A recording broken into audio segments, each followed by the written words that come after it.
This story is called Dark Harvest. Chapter 1, The Black Night. Grey Pines had known dark nights, but nothing like this. October in Grey Pines was usually marked by clear, crisp nights, when the stars felt so close you could almost reach up and touch them.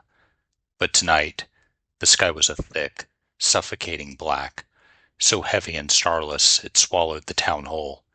The old-timers at Buck's Diner called it an omen night. A town this old, they said, could feel when something was wrong.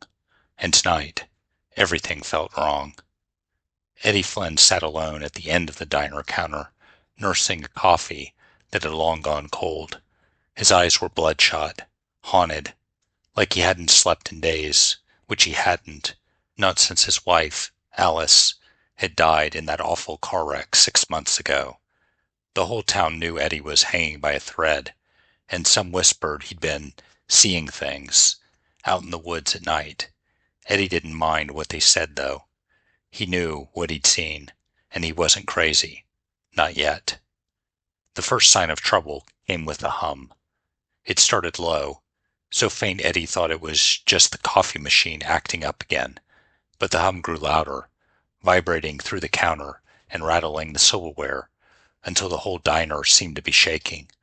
The lights flickered, dimmed, then went out entirely, plunging the room into darkness. Eddie heard the cook curse in the kitchen, heard chairs scraping and people whispering in hushed, nervous tones. "Everyone stay calm," Sheriff Clay Danvers called out. His voice, usually steady, carried an edge of unease that did nothing to settle the crowd. Probably just a downed power line. The storm last night must have... The hum cut him off, growing louder until it was like a roar in Eddie's ears. He clamped his hands over his head, feeling the sound deep in his bones, like it was trying to burrow into him. Then, just as suddenly as it had come, the hum faded. Silence settled over the inn, thick and oppressive. "Anyone else hear that?" Eddie's voice sounded hoarse, too loud in the stillness. "It was probably nothing," said Sarah Green, a reporter from the Grey Pines Chronicle, a city girl still new enough to town that she didn't know how to read the signs of something amiss. Could have been anything. But Eddie caught the look on her face. She'd heard it, too, and she was scared. And from the wary glances around the diner, he wasn't the only one. Outside, the night was blacker than he'd ever seen it, a void stretching out past the edges of the diner's windows. Eddie thought he saw a faint light in the distance, a glimmer far off above the fields, but as soon as he tried to focus on it, it was gone, leaving only the dense, suffocating dark. "Eddie," Sheriff Danvers said, stepping towards him, "you've been out in those woods plenty of nights. Anything strange out there lately?" Eddie hesitated, feeling the weight of 100 skeptical glances on his back. But then he nodded, just once. "I saw something last week, a light, out by Buck's cornfield. Thought I was seeing things, but tonight," he looked at the sheriff, "it feels the same." The sheriff's jaw tightened, and he nodded. "All right, folks, everyone stay indoors tonight, and keep your lights on if you've got 'em. I'll take a drive around, see what's going on." He glanced at Sarah. "Miss Green, you can write about this all you want to tomorrow, but tonight keep it out of the papers. No sense scaring folks without reason." Sarah started to protest, but the sheriff was already heading out the door, his flashlight cutting a narrow beam through the blackness. Eddie left too, drawn back to his tiny house on the edge of town. He felt the strange pull that had dragged him out of bed every night since Alice died, the feeling that something out there was calling him, only now he wasn't sure if he wanted to answer. He reached his house, feeling more than seeing it through the dense black. The lights had cut out there, too, so he fumbled in the dark, grabbing the flashlight from the drawer near the door. Eddie's hands were shaking as he clicked it, sweeping the beam around the room. But something stopped him cold, the hairs on his neck prickling. His backyard, usually silent as the grave, was filled with a low, throbbing sound, a hum that seemed to pulse from beneath the ground itself. He edged closer to the window, barely daring to breathe, and peered out into the darkness. For a moment, he thought he saw a figure standing by the edge of the cornfield, tall, thin, with limbs that seemed to stretch and bend in ways that didn't make sense. The figure moved, almost gliding, and Eddie's breath caught in his throat. The light of his flashlight flickered, then went out. He was left in pitch black, the hum growing louder, vibrating through his bones until it felt like he would split in half from the sound alone. And then, silence. The hum was gone, and so was the figure. Eddie stumbled back from the window, heart racing, his skin cold with fear. He barely slept that night, lying awake and waiting for the hum to return. But the silence held, thick and unnatural, all the way until dawn. In the morning, Gray Pines woke to find Buck Adams dead. He was found slumped over in his field, his face twisted in terror, skin pale as bone. Around him, the earth was dusted with a strange gray powder that no one could explain. The crops closest to him had withered and blackened, as though burned by some invisible fire. Sheriff Danvers called it a heart attack, told folks it was an unfortunate but natural thing. But Eddie saw the look in the sheriff's eyes, and he looked over the body, a flash of fear he hadn't seen before. He knew it deep down. Whatever had killed Buck Adams wasn't done yet. As the day wore on, whispers began to spread about the power, about the blackened crops, about the figures people thought they'd seen moving in the fields last night. Eddie heard Sarah's voice over the chatter, talking to anyone who'd listen, trying to make sense of it all. But Eddie had a feeling there was no sense to be made of what was coming. All they could do was wait and pray that when the night fell, it wouldn't be as dark as the one before. Chapter 2. The Harvest. The days passed in a haze of fear, but when night fell, the people of Gray Pines learned that terror could go deeper than they'd ever imagined. By now, everyone in town knew about Buck Adams's death, the twisted look on his face, and the strange gray powder no one could identify.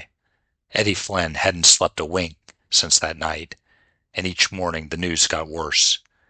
2 more had vanished, Jim Nelson, a mail carrier, and Maisie Kell, a school teacher. The last anyone had seen of them was Jim's truck, found abandoned at the edge of town, and May's purse left in the street, as if she'd been pulled right out of her shoes.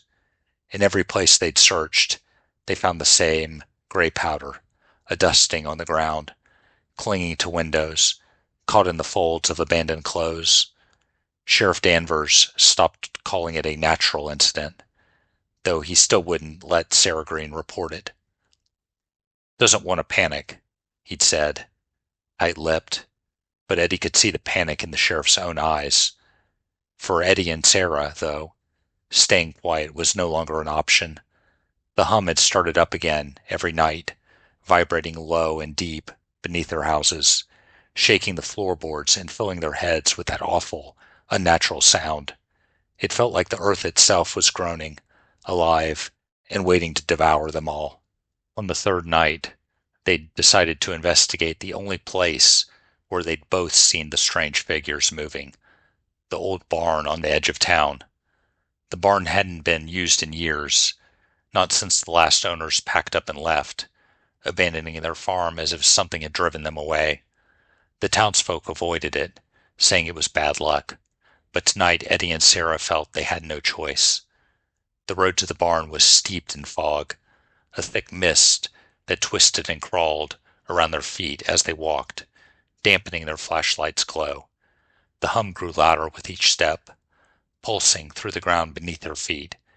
It felt almost alive, like a heart beating under the earth.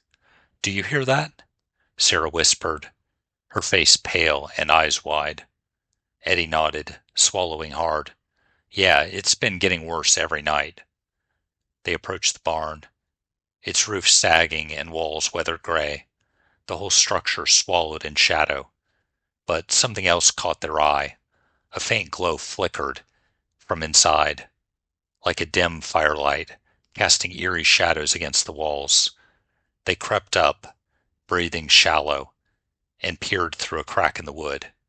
Inside the barn, a nightmare unfolded. At first, Eddie couldn't make sense of it. Gray shapes, tall and thin, seemed to glide around in jerky, unnatural movements, their limbs stretching and bending at impossible angles.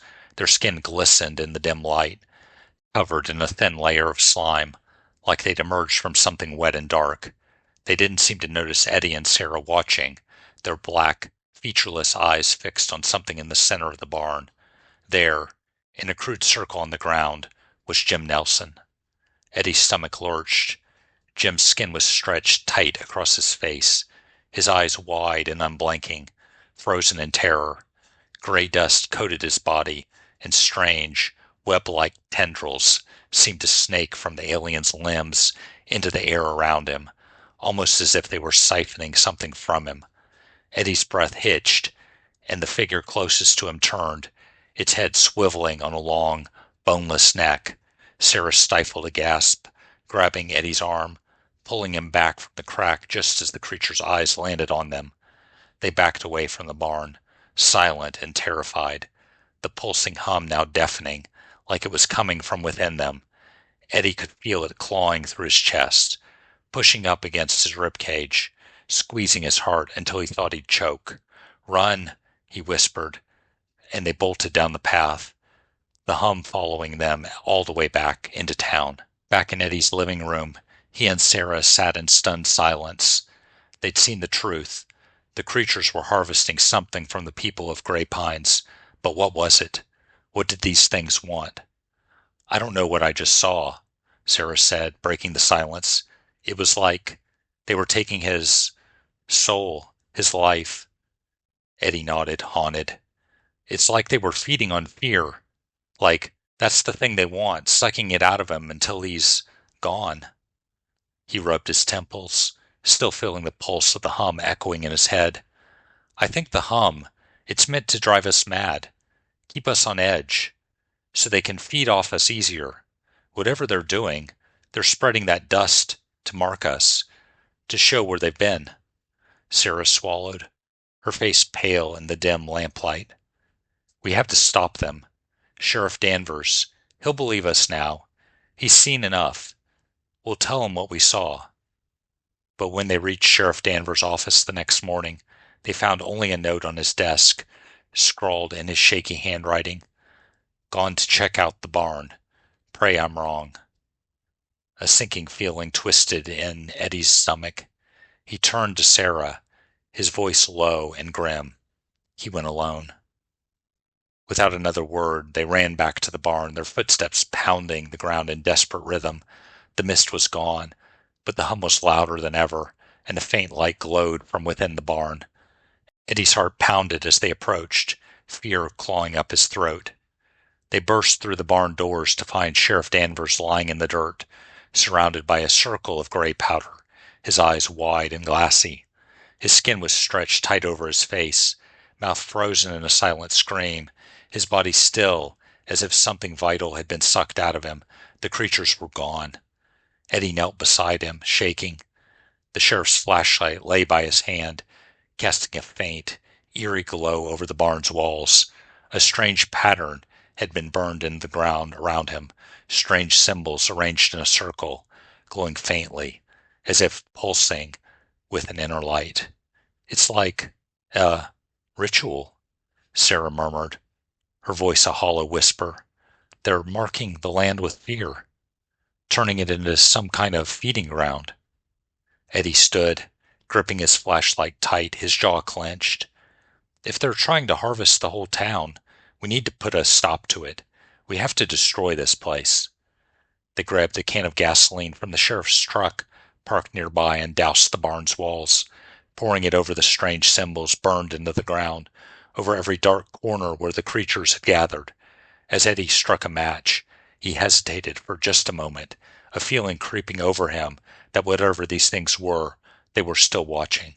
But he dropped the match anyway, and the barn went up in flames, the fire roaring and crackling as it devoured the old wood, and sent thick black smoke spiraling into the sky. The hum stopped. For the first time in days, the world was silent, a heavy, tense silence that felt like a held breath. They watched the barn burn, its light flickering on the horizon, their faces set with grim determination.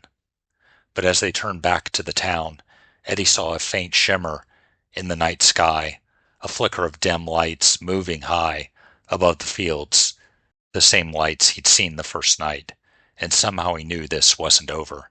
The creatures had lost their feeding ground, but they'd be back. In Gray Pines, the harvest was just beginning. Chapter 3. The Final Night. When the sun set that night, Gray Pines seemed quieter than usual, almost peaceful. But Eddie Flynn knew better. The flames of the old barn had burned to embers, but the fear that had spread through the town was like a gas leak in the air, waiting for a spark. Eddie and Sarah, exhausted from running on adrenaline, had gathered a small group of survivors in the town's community center, one of the few places where the power had come back on. Most of the town had locked their doors, hunkering down and hoping whatever was out there would pass them by. Eddie wasn't sure they'd survive the night. "We've seen what they're after," Eddie said, his voice ragged as he faced a handful of people huddled together. "Fear. It's like fuel for them. That's why they keep showing up where people have already died. They're feeding on it somehow." Sheriff Danvers's death weighed heavily on him, a grim reminder that no one was safe. But there was no time to mourn. Eddie looked around the circle, his gaze landing on Sarah. She nodded, her face set in determination. "We think the barn was a hub, a central spot for whatever ritual they're performing," Sarah explained. "But destroying it hasn't stopped them. It's only slowed them down. We need to try something drastic." A murmur swept through the group. Tessa McCormick, the owner of Buck Steiner, raised a trembling hand. "And what do you suggest? We've lost the sheriff. We're running out of options. I say we wait it out and see if they'll just go away." "They're not going away," Eddie said, harsher than he'd intended. "They'll keep coming until there's nothing left. We can either make a stand now or let them pick us off one by one." His words hung in the air, and for a moment no one spoke. Then Tessa nodded, resigned but resolved. "Fine. What do we do?" Eddie glanced at Sarah, then at the others. "We're going to the power station. If we can overload the grid, we might be able to draw enough energy to cause a surge, maybe even an explosion big enough to take them down, or at least scare them off for good." They headed to the Gray Pines power station in 2 trucks, moving through the foggy, silent streets like trespassers in their own town. Outside, the hum had returned, louder than ever, a pulsing, throbbing sound that seemed to rise from the earth itself. The power station sat on the outskirts of town, a squat, concrete building surrounded by a barbed wire fence. They parked the trucks a short distance away, climbing out as quietly as possible. Eddie took a deep breath, feeling the hum vibrating through his bones. "Okay," he whispered, "let's go." They crept around the side of the building, but as they rounded the corner, Eddie froze. Shadows were moving through the fog, figures gliding toward them from the darkness, their limbs long and unnatural. The creatures moved with a sickening fluidity, their heads cocked at impossible angles, black eyes fixed on the group. "Go," Eddie hissed, pushing Sarah forward. "Get inside." They scrambled into the power station, slamming the door shut behind them. Eddie could hear the creatures outside, their movements scraping against the walls, their shadowed forms slinking past the windows. The hum grew louder, rattling the metal pipes and shaking the ground beneath their feet. "Quick, get to the control room," Eddie said, heart pounding. Sarah led the way, darting down the narrow hallway and into a room filled with consoles, cables, and switches. The others followed, their faces pale with terror. Eddie ran to the main control panel, searching frantically for a way to trigger an overload. "I hope you know what you're doing," Tessa muttered, clutching a flashlight and glancing nervously at the door. "Just pray this works," Eddie said through gritted teeth. He threw a lever, watching as the power levels on the console began to rise. The lights in the building flickered, and a low hum built up inside the room, a counterpoint to the pulse outside. But as the power surged, the creatures seemed to sense what was happening. Their shadows gathered at the windows, pressing against the glass, their black eyes fixed on the terrified townsfolk. They began to claw at the walls, leaving trails of the gray powder in their wake, their figures twisting and contorting as they tried to breach the building. "It's not enough," Sarah said, her voice barely audible over the noise. "We need more power." Eddie looked around. Then his gaze fell on the large breaker switch labeled Emergency Override. He hesitated, then grabbed the switch and pulled it down. The entire building shuddered. The hum inside the station rose to a deafening roar as the power surged beyond capacity.